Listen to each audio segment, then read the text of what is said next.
What's good? It's Russell Kinder, and today the Royal Rumble has officially ended. I am still in complete shock of what just happened.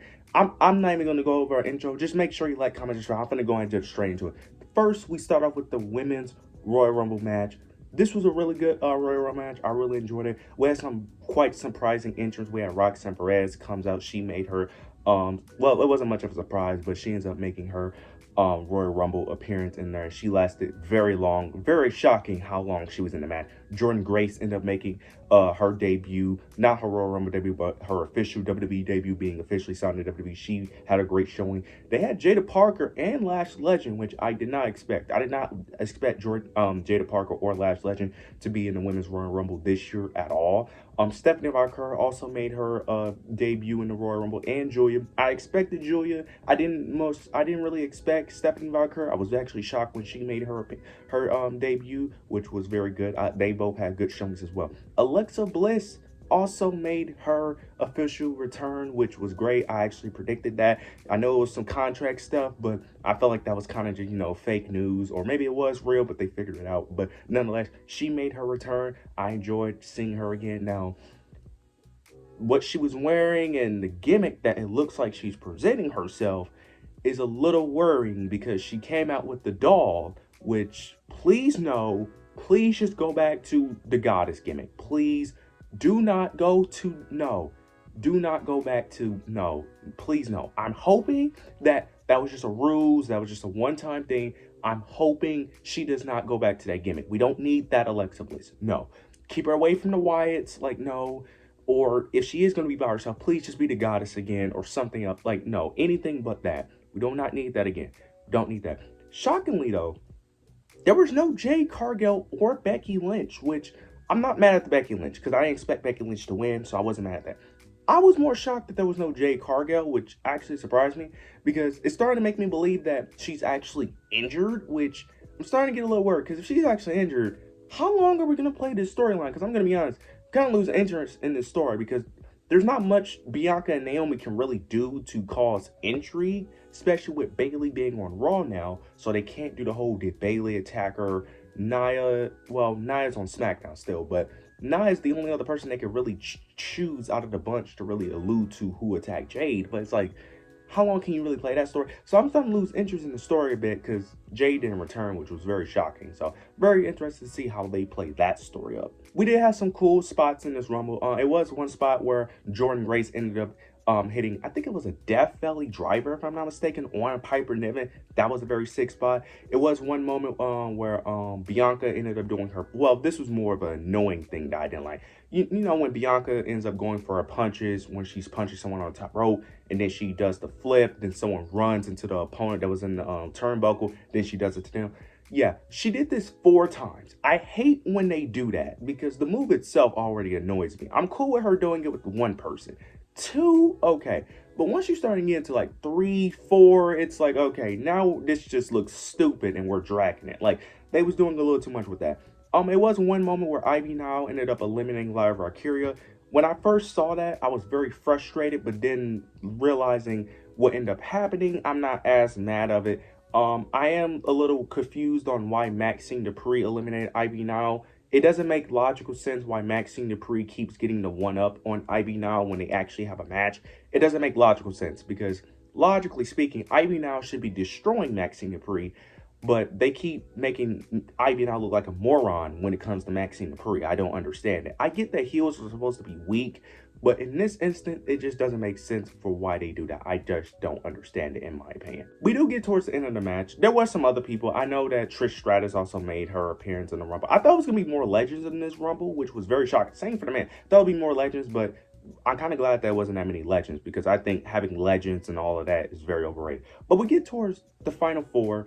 Nikki Bella also made her entrance at number 30 of all places, which was very confusing, because I'm not the biggest Nikki Bella fan, but I understand she's a legend. She did get a great pop, but number 30 though? Like, are we serious? Number 30, like, come on. But the final 3 ended up being Nia Jax, Charlotte Flair, and Roxanne Perez, which was very confusing, because I picked Charlotte to win, but I thought they was at least going to make it less unpredictable. I thought that they was going to have a final 4 of like Io Sky, Liv Morgan, maybe Bianca, something to. But once you saw those three, it was very obvious who was winning. And then the final two was Charlotte and Roxanne. Now, don't get me wrong, I love Roxanne Perez. I'm glad that she was the final two, but the moment it was just her and Charlotte, it was very obvious who was winning, and they didn't even have much of a back and forth, which kind of didn't even build up towards who was going to eliminate who. They didn't even build up towards it. So Charlotte is now your new, well, not your new. She is your 2025 Women's Royal Rumble winner. Not, I wouldn't say the most shocking, but now a lot of people are mad at this. I'm not. Now, to be fair, I will say this. I wasn't really watching WWE as much when Charlotte Flair was constantly winning championships. So Charlotte Flair doesn't have that annoyance, or I don't dislike her like most of y'all probably would. But I don't understand the hate, mainly because people are saying that she doesn't need this. She could have won the Elimination Chamber. My thoughts on that is that you're getting the same outcome. Yeah, I do know that, right? Either way, she's getting a title shot, which you don't want her to get anyway. So either way, she's getting the same thing. The only difference is that the Royal Rumble is more of a bigger thing. So you could say, because no one ever talks about, oh, this person won this many Elimination Chamber. No one ever says that. So that's the only argument. But in terms of her winning Elimination Chamber, you're getting the same outcome. So either way, it doesn't matter, because if someone like Io Sky wins the Elimination Chamber, you're getting the same outcome. It's just that they just won different matches to get there. That's just my thoughts on it. But Charlotte Flair is your own 2025 Women's Royal Rumble winner. I like it personally. I think she was one of the better choices in my opinion. We'll see how this plays out, but I personally like the decision. Now we get the WWE Tag Team Championship match between DIY versus Motor City Machine Guns in a 2 out of 3 falls match. This match actually was really good. I do think this match kind of got a little overshadowed, and I think it failed mainly due to the crowd, because the in-ring work was actually great, but the crowd wasn't really feeling it. It was really towards like the end where the crowd started picking up, but for the most part, the crowd was really dead. Now, to be fair, they did come from a Rumble match, so I understand that, but the crowd was dead for a good portion of this match, and I thought this match was going to be more of a banger. Now, the match was really good. It was a really good match. Even in ring, it was great. It was just the crowd wasn't really there. But DIY picks up the first fall. They did a great fake where Johnny Gargano and Tommaso Ciampa ended up doing a fake tag, which ended up tricking Motor City Machine Guns, which allowed DIY to get the first pinfall. But then DIY to get the first pinfall, my mistake. Then Motor City Machine Guns get the second pinfall. But then the third pinfall, you end up getting the Street Profits coming out, attacking Motor City Machine Guns, allowing DIY to win. Then they attack DIY after the match because they know DIY is the one that attacked them. So they are the one. So it looks like Street Profits are next in line to face DIY, which thank God, because I was like, where are the Street Profits? I like that they did this. I like this angle. And because at first I was like, are they turning heel? Why would they attack, Motor City Machine Guns? They're baby faces, but they attack DIY as well. So it doesn't look like they're heels. It looks like they're just going to be more ruthless and more aggressive, but still baby faces, which I actually like. Hopefully the plan is for them to dethrone DIY, because in my opinion, that's how the story should play out. Because the reason why DIY are champions right now is because they attacked the Street Profits. The story literally revolves around the attack on the Street Profits. So I'm assuming that's where the end goal is. I'm hoping that's the end goal. I like what they did here. The match itself, I feel like should have been better. Even though I feel like the in-ring work was great. I feel like the crowd should have cheered more, but they probably was tired from the Women's Rumble, so I completely understand. But overall, I like this, and I can't wait to see how this plays out. But DIY retained the WWE Tag Team Championships. Now we get the WWE Undisputed Championship match between Cody Rhodes versus Kevin Owens in a ladder match. This match was really good. I didn't think this match was great. I thought it was a really fun, enjoyable match. I prefer their other matches more. I prefer their Saturday Night's Main Event match, and I prefer their Bash and Berlin match. But this match was great. Early on, it was very wild, chaotic, with Cody Rhodes taking a lot of ladder spots, constantly getting slammed on the ladder. They immediately end up brawling into the crowd. It was some really cool spots. It was one spot where Kevin Owens ended up doing like a power bomb onto the ladder, onto Cody Rhodes. It was one time where I think Kevin Owens was trying to do a power driver onto the ladder, but Cody Rhodes ended up reversing it into an Alabama slam. This match was wild and very chaotic. I enjoyed this match for what it was, but we knew the obvious outcome was Cody Rhodes was eventually going to retain, which he ends up doing. Now, Sami Zayn did end up coming out for whatever reason. He didn't do anything. He didn't. So I don't know why they had that. I thought they was going to play more to the story of Sami potentially betraying KO or helping one, but they didn't. And nothing happened in the Rumble, so I'm assuming maybe this is going to happen on SmackDown maybe, or Raw, where KO confronts Sami. But yeah, nothing happened on that. So Cody Rhodes ended up winning. And that's really it for the most part. Like I said, it was some cool spots, but for the most part, it was straightforward. I enjoyed the match for what it was, but Cody Rhodes is still your undisputed WWE champion.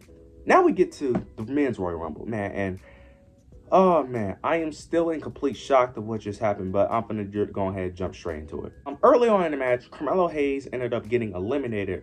He was the first person eliminated, so my Iron Man prediction was wrong. He get eliminated by Braun Breaker. But then you end up getting a moment where Akira Tozawa ended up coming out, and he gets attacked by Carmelo due to Carmelo Hayes being, frustrated.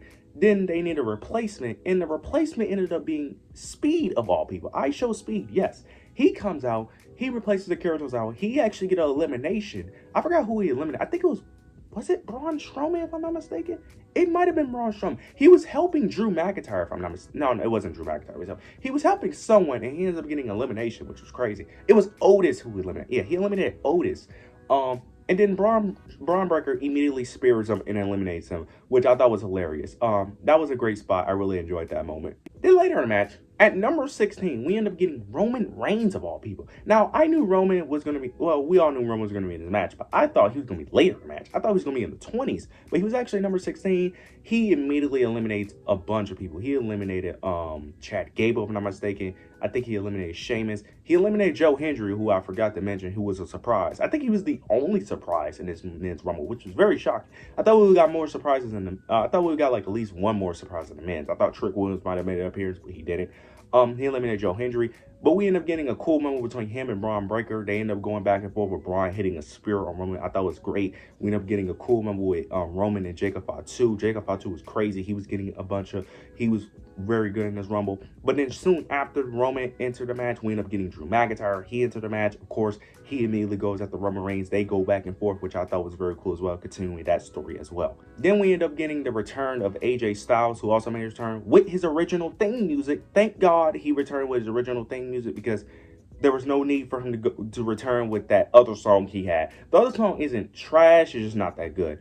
John Cena made his appearance at number 24, if I'm not mistaken, or 23. It was 23 or 24, I can't remember. But number 23, 24, he ends up making his appearance at the Royal Rumble. He entered the ring. He actually got 2 eliminations. He eliminated Finn Balor, if I'm not mistaken, and Braun Strowman. So that was very cool. I'm glad he got, because I didn't think he was going to get eliminations. I thought he was just going to be in there, get 0 eliminations, but he actually got 2 eliminations, which was actually very interesting. Then soon after, Cena ends up eliminating Finn and Braun.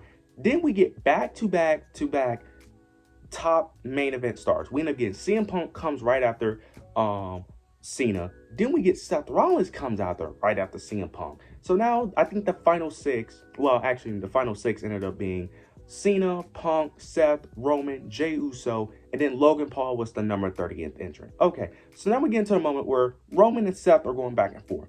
They're both on the edge of the ring. They're both trying to eliminate each other.